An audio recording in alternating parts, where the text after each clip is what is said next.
660,000 Jews. The question you might ask is this: how did the population grow from 56,000 from 1917 all the way to 1947, 1948? I mean, we're talking about something like 30 years. This massive population growth did not happen organically. It did not happen because they started having 7, 8 babies. It happened through the massive immigrations, mainly because of what happened in the Second World War, the Nazi Holocaust. A lot of Ashkenazi Jews decided to leave. They're right. Russia, and they That's came. their right. So this did not happen organically. So we're talking about an area which for years and years and years, the Mizrahi Jew, what is known as Mizrahi Jew today, along with their cousins, the Arabs, the Muslims, they were living together. They had pretty much the same culture, same rituals, same lifestyle, but he believes in Hashem, they believe in Allah, the other one believes in Jesus. But they know the area, they know the neighborhood. And all of a sudden, they opened the door, they realized that some people coming, to them they were Europeans.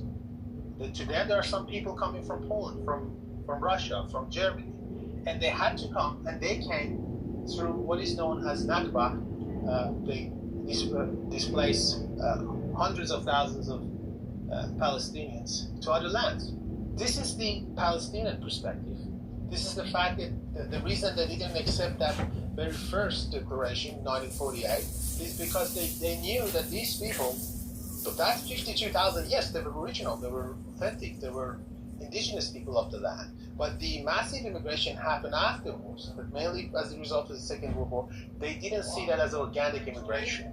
They see them as invaders. So you might make this argument that 3,000 years ago their grandfather passed by Jerusalem. You can make that argument. But the matter of fact, people at that time, they knew that these people are not from there. They knew the Yaakov from Jerusalem, one of those 50,000, but they didn't know the other one from Poland. They said these people, they didn't even speak the language. They didn't speak the language that the Mizrahi Jews were speaking at that time.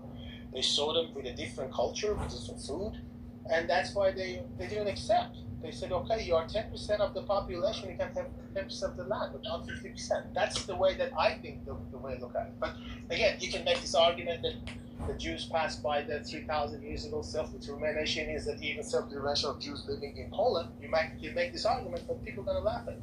Okay, thanks for explaining, Soren. That's very good information. I would like to add that if it were me, I mean, if I would look at myself, and I would be 3-4 generations into living in another country, but my people are still living there in Iran, I would make the case that I have every single right